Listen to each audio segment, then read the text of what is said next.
Escala en París, Aida Palau.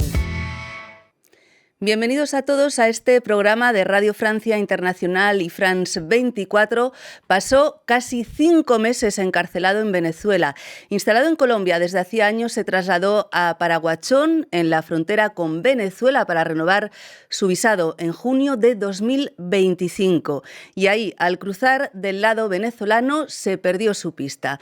Detenido de forma arbitraria, acusado falsamente de espionaje y terrorismo, incomunicado y torturado hasta su liberación el 15 de noviembre de 2025. Un infierno en la tierra, así describe su cautiverio en la cárcel El Rodeo 1. Hoy recibimos en Escala en París a Camilo Castro. Muchísimas gracias, Camilo, bienvenido. Gracias por recibirme. Bueno, primero de todo, ¿cómo se encuentra emocionalmente y también físicamente? Físicamente dejé de luchar y de sobrevivir como lo hacía en la cárcel. Entonces, la verdad no me estoy cuidando mucho, pero necesito este tiempo de break y de cambio, de reapropiarme la práctica de yoga y meditativa. Y mentalmente, psicológicamente, me siento muy fuerte y a la vez extremadamente sensible todavía. Bueno, pues vamos a contar su historia, Camilo. Tiene 41 años. Es francés, su papá era chileno, que se instaló en Francia huyendo de la dictadura de Pinochet. Tal vez esa atracción por América Latina, ¿no? Porque se siente también latinoamericano. Mis ¿verdad? raíces, sí.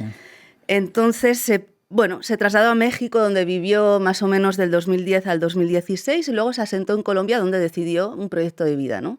Como profesor de yoga, construcción de una casa, y todo eso se viene abajo ese 26 de junio de 2025. Lo que parecía una gestión administrativa simple para renovar el visado se convierte en el inicio de un calvario. Cuéntenos qué pasó, cómo lo detienen, cómo fueron esas primeras horas. Bueno, yo llego a la frontera del lado venezolano. Antes no tenía de ir del lado venezolano, pero este año las autoridades colombianas me obligaron a ir del lado venezolano. O sea, antes llegabas a la frontera, te no hacían tenía... sello de salida, al día siguiente sello de entrada y no tenías que pasar a Venezuela. Exactamente. Las autoridades colombianas antes me protegían y me decían de no ir del lado venezolano para mi propia protección. Este año no, y al minuto que llego del lado venezolano, al minuto me agarran a mi pasaporte y todas mis pertenencias. Me las regresan ya sin mi plata, sin las llaves de mi moto. O sea, que le roban. Me roban y empieza el secuestro. Estoy ahí encerrado todo el día, de las 9 de la mañana a la noche, y paso mi primera noche en otro lugar, en Maracaibo, en un sótano, en un lugar terrible, un lugar donde habían torturado mucha gente. Y empieza un interrogatorio con un agente de la DGCIM, que de una me avisa que me voy a quedar muchos años aquí en Venezuela, que soy un espía, un terrorista, y empieza el maltrato. Llego en las oficinas de la DGCIM, donde... La DGCIM, que es la Dirección General de Contrainteligencia Militar, lo aclaramos para... Sí, de hecho portan muy bien su nombre, un sistema de contrainteligencia, donde no hay nada de sabiduría, y ahí paso 5 días encerrado en un sótano, esposado, encapuchado, donde tengo interrogatorio, donde a cada momento cuando pregunto la hora me dicen que son 9 de la noche, y después de 5 días de maltrato, durmiendo en el piso, como le acabo de decir, encapuchado, sin poder bañarme, sin poder ir al baño cuando lo necesitaba. Me llevan a mirar el sol, 1 minuto. Fue uno de los momentos más increíbles de mi vida. Y de ahí me llevan supuestamente al aeropuerto para que regrese a mi casa. Y el momento que me sacan el capuche, estoy frente a una cárcel. ¿Era ya la cárcel del Rodeo, donde estuvo encerrado casi 5 meses? Ha denunciado que sufrió torturas psicológicas y también físicas en el Rodeo. ¿Nos puede explicar de qué manera le torturaban y qué torturas físicas pudo ver en sus compañeros de celda. Bueno, para mí una de las cosas más difíciles fue la primera semana, ¿no? Porque estaba totalmente aislado, encapuchado, esposado en el piso y en condiciones muy difíciles.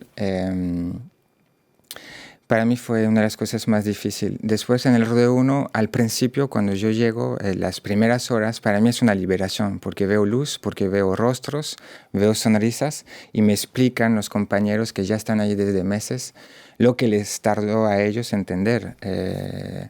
Es decir, no te preocupes, estás secuestrado, es un tema político, eso no tiene nada que ver contigo, es un teatro, y me explican todo por lo cual yo iba a pasar también. Es decir, los falsos procesos judiciales, las humillaciones, el polígrafo, las diferentes torturas, las humillaciones. Y entonces llego de alguna forma en un contexto donde me preparan a lo que voy a vivir. ¿Y qué vivió? Bueno, vivió eso, estas diferentes humillaciones. La mayoría, o sea, todos los movimientos ahí se hacían de noche. Tanto los falsos procesos judiciales, las humillaciones donde nos llevaban a todos, encapuchados, esposados, teníamos que estar en el piso, nos gritaban, nos insultaban, nos amenazaban de tortura, de muerte. Fuimos torturados también afuera, en el patio, durante varias horas bajo el sol, gente se desmayaban. Y bueno, yo siempre escapé a las más grandes torturas físicas.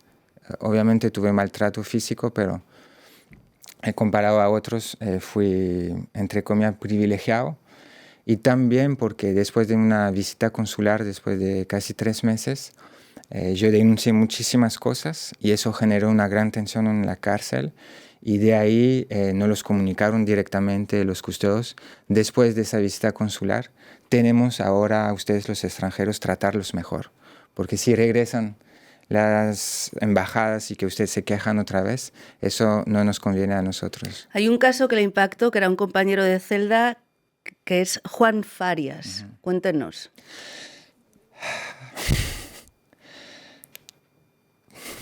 Es duro. Sí. Es muy duro. Hay momentos que no, pero hay veces sí.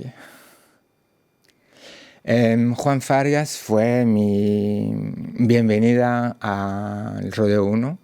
Ya me hablaban de él antes de conocerlo y cómo a ciertos compañeros los habían obligado a mirar a Juan Farias ser entubado, es decir, la tortura que él vivió. Cómo les obligaban a tener el rostro mirándolos, abriéndolos los ojos. Me hablan de Juan también como era una persona muy inteligente, muy sabia, llena de espiritualidad, de una gran cordura y cómo este sistema lo destruyó. Tenían miedo de él y lo llamaban Juan Loco y pasó de ser una persona increíble a una persona destruida. Y así es como lo recibo después de sus 3 días de tortura de intubación. Le quería preguntar también por esas agresiones sexuales que usted sufrió por agentes de la Dirección General de Contrainteligencia Militar. ¿Qué ocurre? Fue durante algunos traslados, ¿no? Durante el traslado de Maracaibo al sótano de la DGSIM, estoy encapuchado, esposado. Fueron varias intimidaciones y me drogaron antes de entrar en ese coche con lo que imagino escopolamina. Y el agente militarizado que estaba a mi izquierda, una mujer, pasó un par de horas tocando mi cuerpo, empujando y apoyándose sobre mis genitales, diciéndome cosas obscenas en la oreja, jugando con mis labios y al mismo tiempo manipulándome con mucha violencia, ¿no? ¿Cuál es el momento más difícil de esos casi 5 meses? Uno de los momentos muy difíciles fue la supuesta llamada con mi familia, que se hizo muy tarde en Venezuela, es decir, en Francia eran 3 de la mañana, 4 de la mañana. Insistí con eso, de no hacer esa llamada en este momento, y se burlaron de mí, de mi familia, de mi madre, imaginándola despertarse a las 3 de la mañana. Y efectivamente ese día es el único día que mi familia había apagado su teléfono para descansar. Fue una bendición en el sentido que pude mandar un mensaje y que tuve la suerte que se les dio la gana sí, de mandarlo.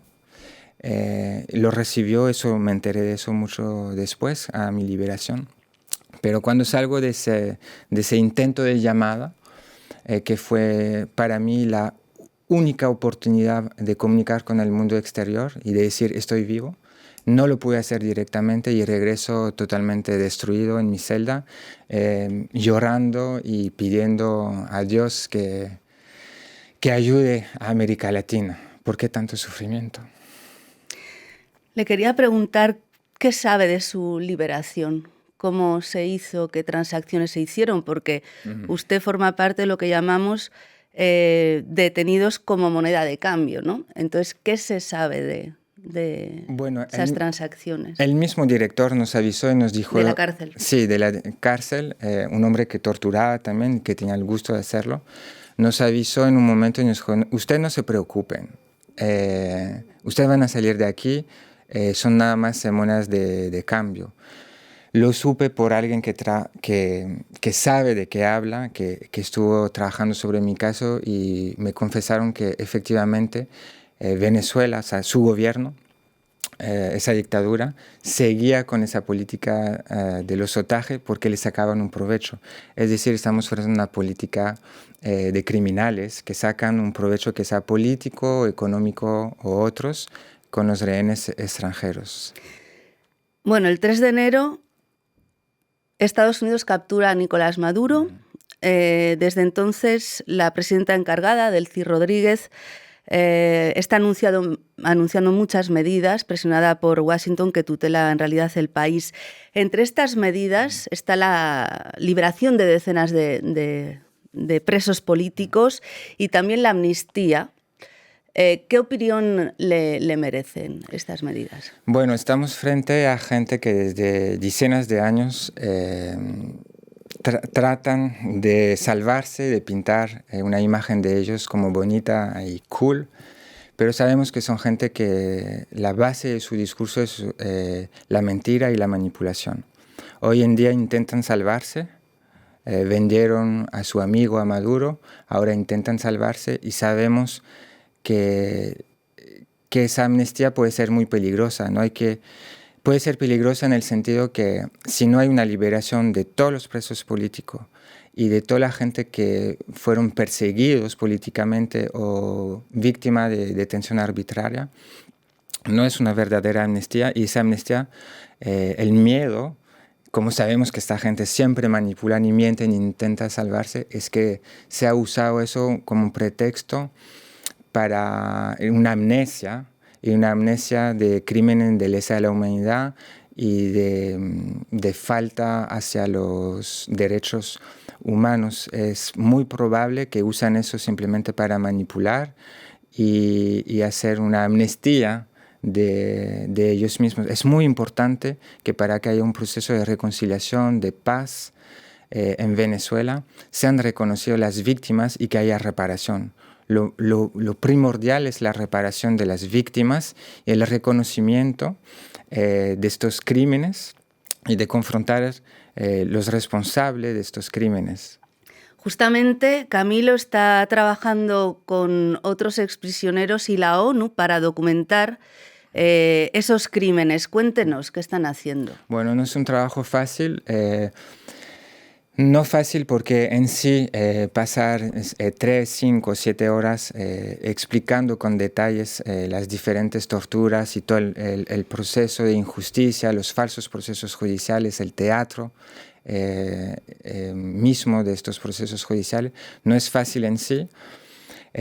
Para muchos es muy difícil psicológicamente y es un trabajo largo, y la dificultad todavía es el reconocimiento para nosotros como víctima. Todas estas instituciones hasta el día de hoy tienen, digamos, ese miedo a firmar y darnos atestaciones que confirman que sí fuimos víctimas de detención arbitraria y no solamente de detención. Es el caso del Estado francés, ¿no? ¿Considera que no recibe el apoyo que...? Hasta el día de hoy es el caso. Hasta el día de hoy no tengo respuesta. De forma oficiosa me dicen, fueron recibidos sus correos. Hemos escrito una letra directamente al presidente una letra firmada por decenas de exprisioneros y familias, de la cual Ingrid Betancourt, no solamente ellas, muchos otros. Me dicen que fue escuchado, aunque hasta ahora no hemos recibido respuestas. Camilo, usted se había hecho una vida en Colombia. ¿Planea volver? ¿Puede volver? Ahora no puedo volver. ¿Por qué no puede volver? Estoy en peligro. En la zona donde vivo, a mis amigos les sacaron plata, mucha plata. Estoy a 2 horas de la frontera y sabemos que hay una comunicación y una colaboración entre las autoridades colombianas y venezolanas corruptas y con los grupos también paramilitares que hay en Colombia. Yo me siento, sería un peligro para mí y algo muy peligroso para mí regresar hoy en día en Colombia, pero obviamente estoy lleno de esperanza, es lo que he vivido eso en la cárcel y creo que me ha servido, y nosotros como latinoamericanos tenemos que tener esperanza, es nuestra gran fe que haya un cambio en todos los países latinoamericanos. Entonces espero poder regresar a Colombia y obviamente espero conocer a Venezuela. Bueno, pues también se lo deseamos. Muchísimas gracias, Camilo Castro, por esta entrevista, por contarnos esta experiencia tan dura y este testimonio tan valioso, y le deseamos de verdad lo mejor. Muchas gracias. Muchas gracias a ustedes. Y gracias a todos ustedes por habernos acompañado. Ya saben que también nos pueden seguir por internet en rfimundo.com y en france24.com. Hasta pronto, amigos.